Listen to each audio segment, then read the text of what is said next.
तो चलिए स्टार्ट करते हैं हम लोग। आज नया टॉपिक स्टार्ट करेंगे, फंजाई। फंजाई को हिंदी में क्या कहते हैं? कवक। इसके पहले आप वायरस पढ़ चुके, बैक्टीरिया पढ़ चुके। अब वायरस और बैक्टीरिया के बाद जो अगला उससे थोड़ा सा विकसित तरह का पौधा आता है वो क्या है? फंजाई या फिर कवक कहते हैं। तो आप लोग कवक के बारे में क्या जानते हैं? इसके पहले कवक का नाम सुने हैं कि नहीं सुने हैं? सुने हैं। मुझे लगता है आप इतना ही जानते होंगे कि रोटी पे, अचार पे, मुरब्बे पे इस तरह की जो फफूंदी लग जाती है रुई की तरह से, वो कवक है। ये बात आपकी बिल्कुल सही है, वही क्या है? कवक है। इससे ज्यादा आप जानते होंगे तो ये जानते होंगे कि कपड़े फैला दिया जाता है, ज्यादा कई दिन ले नहीं सूखता है तो उस पे भी कवक लग जाते हैं, फंजाई लग जाती है। या सबसे अच्छा अगर आप फंजाई देखना चाहते हैं तो बहुत ही आसान तरीके से देख सकते हैं, एगरिकस। एगरिकस को क्या कहते हैं? कुकुरमुत्ता। एगरिकस देखे हैं कि नहीं? छतरी जैसा पौधा होता है इस तरह से, छतरी जैसा पौधा इस तरह से आप देखे होंगे, इस तरह से पौधा देखे है ना, यह एगरिकस है, कुकुरमुत्ता। इस तरह का पौधा आप देखेंगे, सड़े गले पत्तियां कहीं है वहां पर उग जाता है, या बहुत दिन से कटा हुआ पेड़ उसकी जड़ है तो वहां पर उग जाता है, यानी उल्टा पुल्टा जगह पर ये पौधे उग जाते हैं, ये एगरिकस। इसलिए इसको कुकुरमुत्ता कह देते हैं, क्योंकि कुत्ते भी आप देखेंगे ऐसे जगह पर पेशाब कर देते हैं, है कि नहीं है? गाड़ी खड़ी रहेगी उस पर भी कर देंगे, कोई यहाँ तक कि अगर कोई बैठा है कुत्ते को नहीं पता तो उस पर भी कर देते हैं कुत्ते। कोई पी करके और गिर गया है, सो गया है, तो उसके ऊपर भी कुत्ते प्रोग्राम कर देते हैं, है कि नहीं है? तो ऐसे उल्टा पुल्टा जगह पे वो ऐसा करते भी हैं, और उसी जगह पर एगरिकस यानी कुकुरमुत्ता उगता भी है। इसी वजह से पहले के लोग इसे कुकुरमुत्ता कह दिए। वास्तव में यह कुत्ते के पेशाब करने से उगता नहीं है, इसके सीड होते हैं, यानी इसके बीज होते हैं, एक तरह से स्पोर होते हैं। वो मैं आगे विस्तार से आपको समझाऊंगा, ठीक है? तो इसका मतलब आप एगरिकस के बारे में थोड़ा मोड़ा जानते हैं। इसके अलावा भी आप जानते होंगे, जैसे ये दिनाय जानते हैं कि नहीं? दाद, दाद होती है, उसको रिंग वर्म भी कहते हैं। आप खुजलाते जाते हैं, उसका रिंग बढ़ता जाता है, और जितना खुजलाते हैं उतना ही मजा आता है। कभी अगर आपको दाद हुई होगी तो जानते हैं। और जब खुजला लेते हैं तब क्या होता है? तब एकदम भगाने लगता है, ठीक है? इसका मतलब थोड़ा मोड़ा आप फंजाई के बारे में जानते हैं। लेकिन अब आपको इतना जानने से काम नहीं चलेगा। आप बायो के स्टूडेंट हैं, इसके बारे में आपको फैक्ट जानना पड़ेगा, ताकि आप एग्जाम में बहुत ही अच्छे तरीके से लिख सकें। कंपटीशन के कोई भी exam, NEET, D pharma, B pharma या मेडिकल, पैरामेडिकल, कोई भी आप एग्जाम दें तो उसमें पास हो सकें, इसके लिए आपको पढ़ाई करना पड़ेगा। तो चलिए सबसे पहले हम लोग फंजाई का इंट्रोडक्शन देते हैं, परिचय कराते हैं आपसे। तो सबसे पहली हेडिंग इसकी क्या है? इंट्रोडक्शन। बहुत ही अच्छे तरीके से आपको पूरी चीजें समझा दूंगा। इंट्रोडक्शन, इंट्रोडक्शन को हिंदी में क्या कहते हैं? परिचय। पहले हम लोग इसका परिचय दे देते हैं। तो देखिए, जो फंजाई होते हैं यानी कवक होते हैं, वह एक क्लोरोफिलस होते हैं। एक एक शब्दों को ध्यान से समझिएगा। पहला है एक क्लोरोफिलस का मतलब क्या होता है? क्लोरोफिल नहीं पाया जाना। ए का मतलब क्या? अब्सेंट। एक क्लोरोफिलस का मतलब क्लोरोफिल नहीं पाया जाना। क्लोरोफिल को हिंदी में क्या कहते हैं? पर्णहरिम, यानी कि पर्णहरिम रहित, पर्णहरिम रहित, यानी कि इसमें पर्णहरिम नहीं पाया जाएगा। अब सोचिए, पादप का मुख्य लक्षण यानी पौधों का मुख्य लक्षण क्या है? उसके पास क्लोरोफिल का पाया जाना। लेकिन यह पौधे की एक ऐसी कैटेगरी है फंजाई जिसमें क्लोरोफिल होते ही नहीं है। तो बताइए, जब क्लोरोफिल नहीं है तो क्या यह स्वपोषी हो सकते हैं? नहीं, क्योंकि जब इनके पास क्लोरोफिल ही नहीं है तो यह अपना भोजन स्वयं नहीं बना सकते हैं, अर्थात यह किसी दूसरे प्राणियों पर निर्भर रहेंगे, ठीक है? सबसे छोटी कैटेगरी के पौधे क्या थे? वायरस। उससे थोड़ा बड़े क्या हुए? बैक्टीरिया। अब उससे आगे आ गया कौन? फंजाई। अब इसके पास भी क्लोरोफिल नहीं है, अर्थात आप कह सकते हैं कि यह वास्तविक तरह का पौधा नहीं, लेकिन इसकी गिनती पौधे के अंदर ही की जाएगी क्योंकि इसके पास भी सेल वॉल पाई जाती है। जैसे बैक्टीरिया को आप पौधे क्यों कह रहे हैं? क्योंकि उसके पास सेल वॉल है। ठीक है, तो पहला लक्षण इसका क्या है? इंट्रोडक्शन, पहला परिचय आप इसका ये देंगे कि यह क्लोरोफिलस होता है, यानी इसके पास क्लोरोफिल नहीं होता। आगे है नॉन वैस्कुलर, नॉन वैस्कुलर, कई शब्द आपके लिए नए आएंगे। नॉन वैस्कुलर का मतलब क्या होगा? संवहन ऊतक रहित। देखिए सबकी हिंदी भी मैं लिख दे रहा हूं, संवहन ऊतक रहित। संवहन ऊतक में क्या आता है? Xylem phloem. क्या आता है?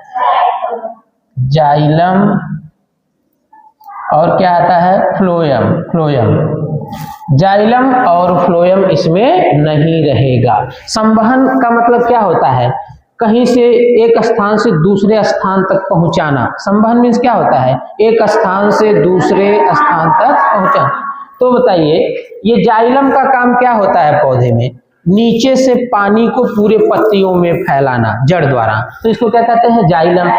और पत्तियों में बने हुए भोज्य पदार्थों को जड़ तक पहुंचाने का काम कौन करता है? फ्लोएम। क्लियर है ना? तो अगर पूछा जाता है जाइलम किस चीज का संवहन करता है, तो जल का। ज से जाइलम, ज से जल, भूलेंगे नहीं ना? अब फ से फ्लोएम, फ से फूड, यानी कि फ्लोएम किस चीज का संवहन करता है? फूड का, यानी भोजन का। और जाइलम किसका करता है? जल का और कुछ खनिज का, यानी कि मिनरल्स का।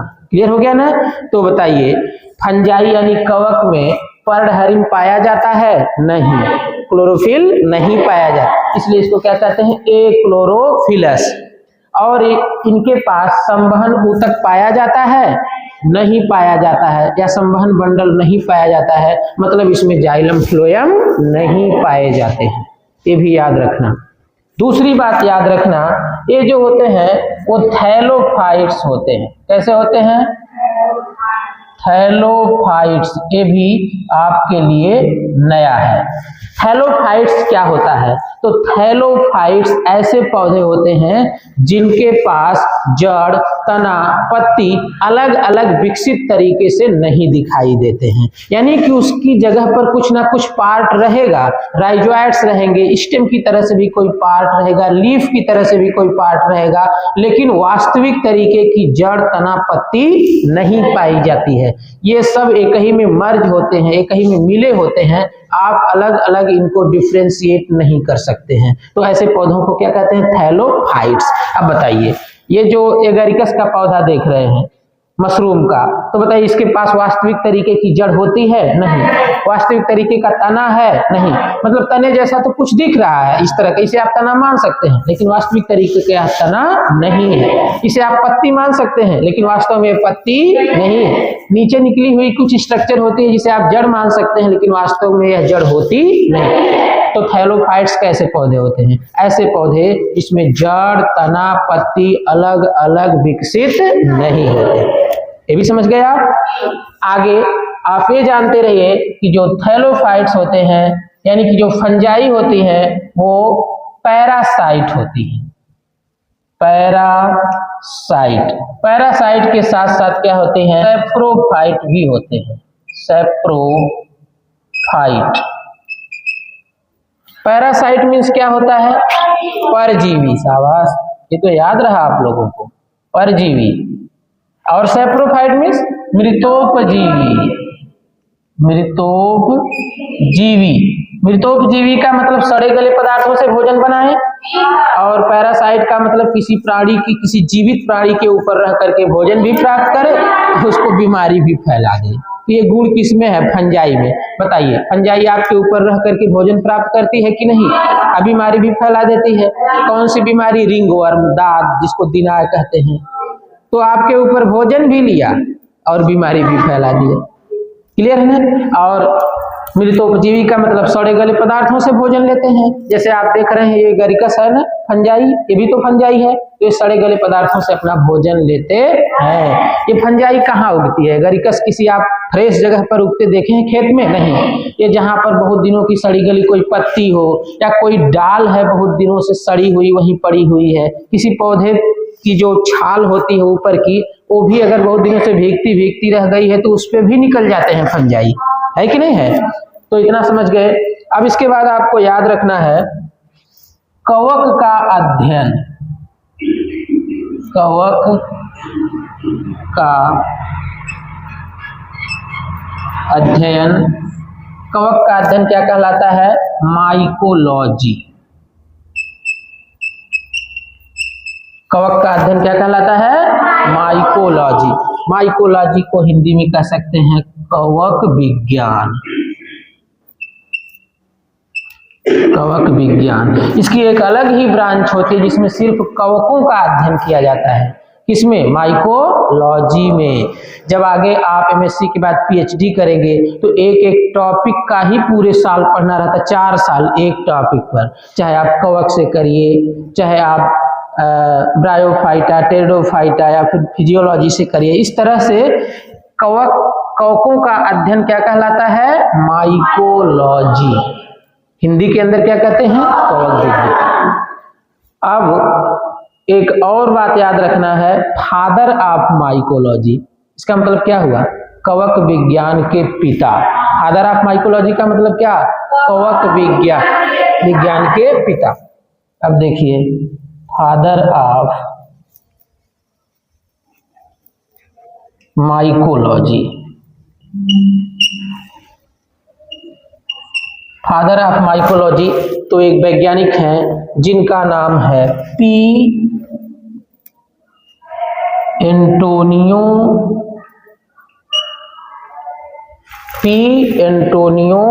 माइकेली। ये देखिए नाम है पी एंटोनियो माइकेली। इनका क्या नाम है? P Antonio माइकेली। क्लियर हो गया ना? इन्होंने बहुत सारे फंजाई का अध्ययन किया। इनकी एक बुक भी है, इनकी बुक का नाम है नोवा प्लेंटेरम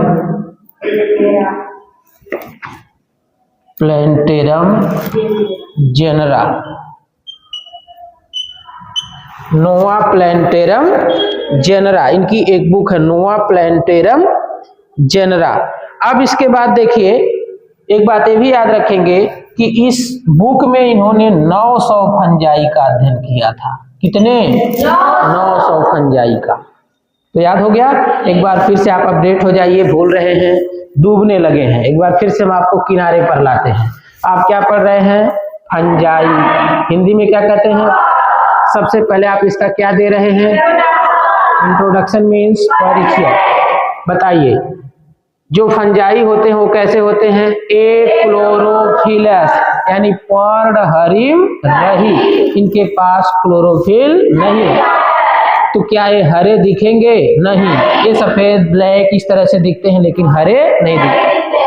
इनके पास वैस्कुलर बंडल पाया जाता है? नहीं, यानी कि संवहन ऊतक रहित। संवहन ऊतक मीन्स क्या होता है? जाइलम और फ्लोएम। जाइलम का काम क्या है? नीचे से पानी को ऊपर ले जाना, और फ्लोएम का क्या है? ऊपर से भोजन को नीचे लाना। ये भी समझ में आ गया? अब बताइए फंजाई को क्या कहते हैं? थैलोफाइटा। थैलोफाइटा का मतलब ऐसे पौधे जिसमें जड़, तना, पत्ती अलग अलग विकसित न हो। इसके बाद फिर ये क्या होते हैं? पैरासाइट। पैरासाइट मतलब परजीवी। परजीवी का मतलब दूसरों के ऊपर रह करके अपना भोजन प्राप्त करते हैं, उनको बीमारी भी फैला देते।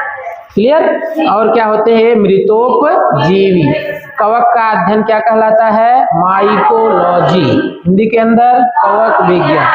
फादर ऑफ माइकोलॉजी यानी कवक विज्ञान के पिता कौन है? P Antonio माइकेली। P Antonio माइकेली। जब आप नोट्स बनाएंगे तो हिंदी भी नीचे लिखते जाएंगे। क्लियर है ना? और इनकी एक बुक है जिसका क्या नाम है? नोवा प्लेंटेरम जेनरा। नोवा प्लेंटेरम जेनरा।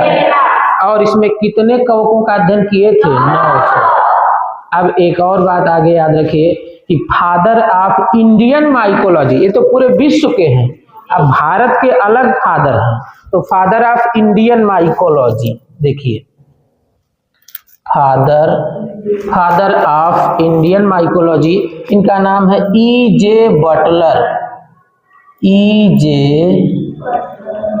बटलर। ये 1920 ईस्वी में इनकी भी एक बुक है, इनकी जो बुक है उसका नाम है fungi and disease in plant. तो इतनी सारी चीजें आप जान गए, ये इसका क्या है? इंट्रोडक्शन। क्लियर हो गया ना? तो इस प्रकार से अब फंजाई का इंट्रोडक्शन समाप्त हो गया। अब आप लोग पढ़ेंगे इसका मेन कैरेक्टरिस्टिक्स। क्या पढ़ेंगे? Main characteristics. तो अब हम लोग इसका मेन कैरेक्टरिस्टिक्स पढ़ेंगे। ये पहली हेडिंग थी और अब दूसरी हेडिंग है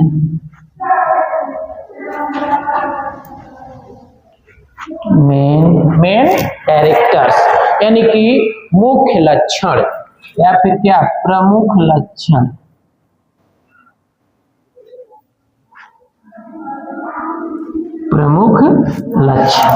अब चलिए प्रमुख लक्षण हम आप लोगों को बताते हैं। तो सबसे पहला इसका प्रमुख लक्षण है कि ये मल्टी सेलुलर होते हैं। कैसे होते हैं? मल्टी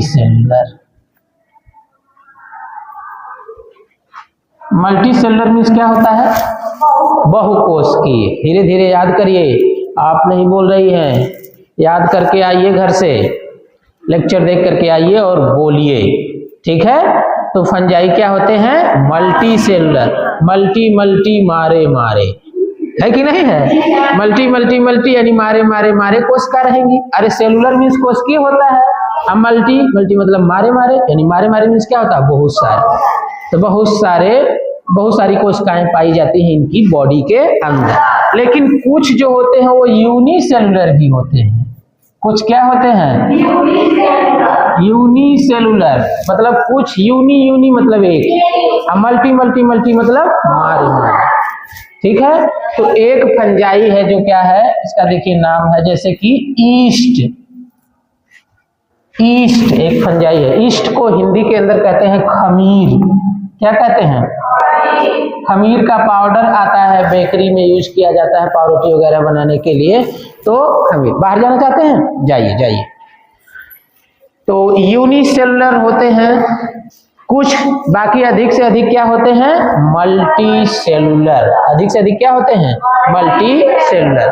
क्लियर हो गया? आगे आप इसके बारे में याद रखेंगे कि जो ये फंजाई होते हैं इनका शरीर जो होता है पतले धागे नुमा होता है। पतले धागे नुमा होता है। और जो पतले धागे नुमा इनका शरीर होता है इसको बोलते हैं हाइफी। क्या बोलते हैं? हाइफी। सब लोग बोलो मुख से, हाइफी। यहाँ पर भी बोले रहेंगे, एक बार लेक्चर भी देखेंगे तो ज्यादा फायदा होगा, हमेशा के लिए याद हो जाएगा। इसको क्या बोलते हैं? हाइफी। अब ये कैसे पतले धागे नुमा होता है? तो इस तरह से देखिए, जैसे देखिए, अब देखिए यह है एक हाइफी बन करके तैयार। इस तरह से फंजाई की बॉडी होती है। पतले धागे नुमा दिख रही है कि नहीं दिख रही है?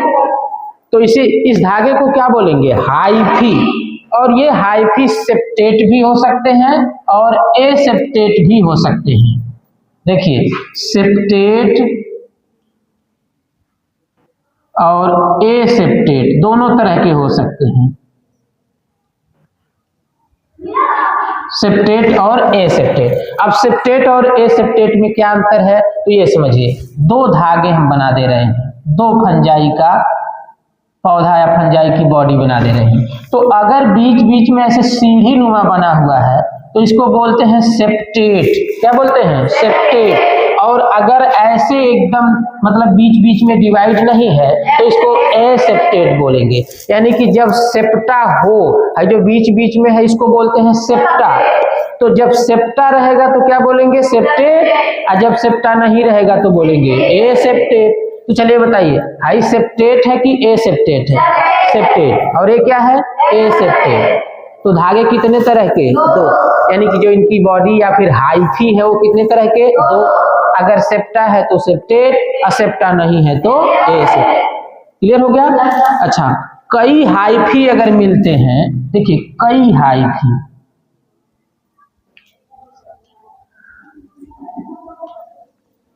हाइफी मिलते हैं तो बोलते हैं उसे माइसीलियम।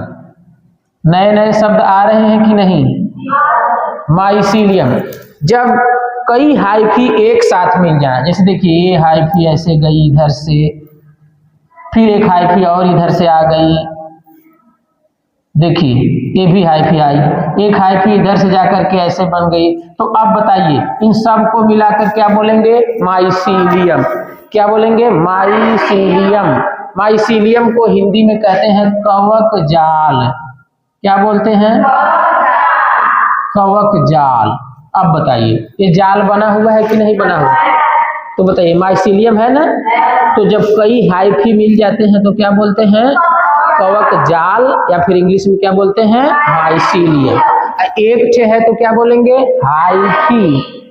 समझ में आ गया? और हाइफी कितने तरह के? दो। अगर सेप्टा है तो सेप्टेट, और नहीं सेप्टा है तो एसेप्टेट। क्लियर हो गया? कितना आसानी से आप लोग समझ पा रहे हैं, बहुत ही अच्छा लग रहा है। जो फंजाई होते हैं इसमें सेल वॉल पाई जाती है, सेल वॉल। और क्या पाया जाता है? न्यूक्लियस भी पाया जाता है। न्यूक्लियस पाया जा रहा है तो जाहिर सी बात है कि यह यूकैरियोटिक होगी कोशिकाएं। और सेल वॉल भी पाई जाती है, और जो सेल वॉल होती है यह मुख्य रूप से सेलुलोज की न बन करके काइटिन की बनी होती है। किसकी बनी होती है?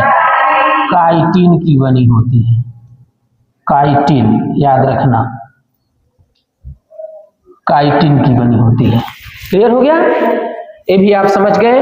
बाकी जो है ये पैरासाइट होते हैं, सेप्रोफाइट होते हैं, ये तो आप पहले ही आप इसके इंट्रोडक्शन में देख लिए। देखिए पैरासाइट और सेप्रोफाइट ये पहले ही आप देख लिए हैं। आगे देखिए इसमें जो संचित भोज्य पदार्थ होता है वो है संचित भोज्य पदार्थ। संचित भोज्य पदार्थ जो होता है वो ग्लाइकोजन होता है। ग्लाइकोजन संचित भोज्य पदार्थ क्या होता है? ग्लाइकोजन। और आयल ग्लोब्यूल भी होते हैं। Oil globule. आयल मीन्स क्या होता है? तेल।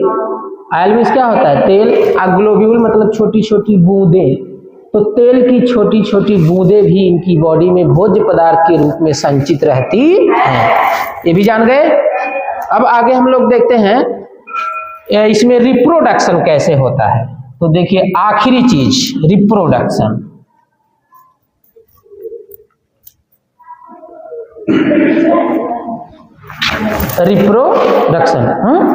क्या हुआ?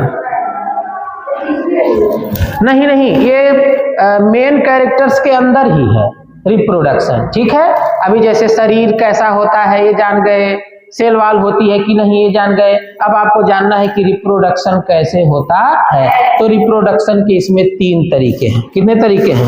3 तरीके। तो जो पहला तरीका है वो है वेजिटेटिव रिप्रोडक्शन, और दूसरा जो तरीका है इसमें क्या है? एसेक्सुअल। बताइए तीसरा क्या होगा?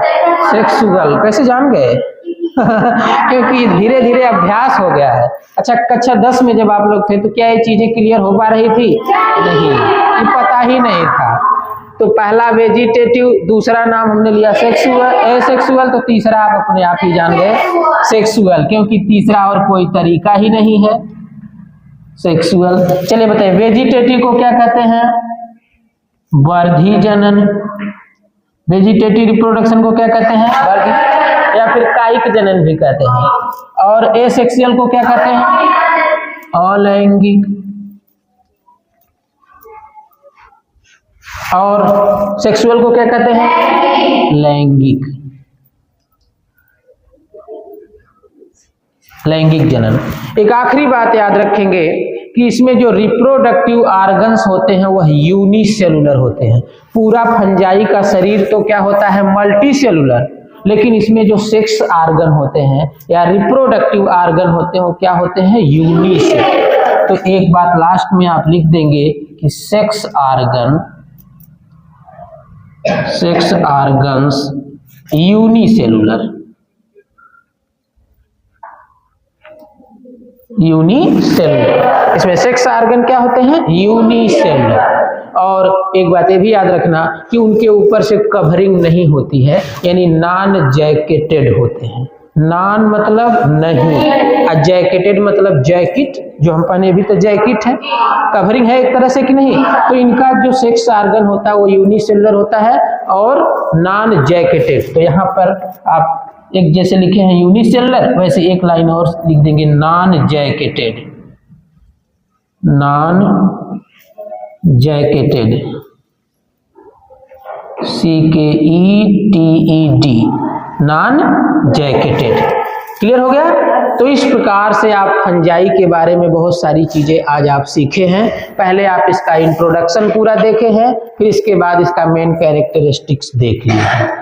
अब इनके बॉडी की स्ट्रक्चर कैसी होती है, किसी एक पौधे को कंसीडर करते हुए हम पूरा डिटेल में इसकी स्ट्रक्चर समझाएंगे। हम लोग मिलते हैं नेक्स्ट लेक्चर में, ठीक है?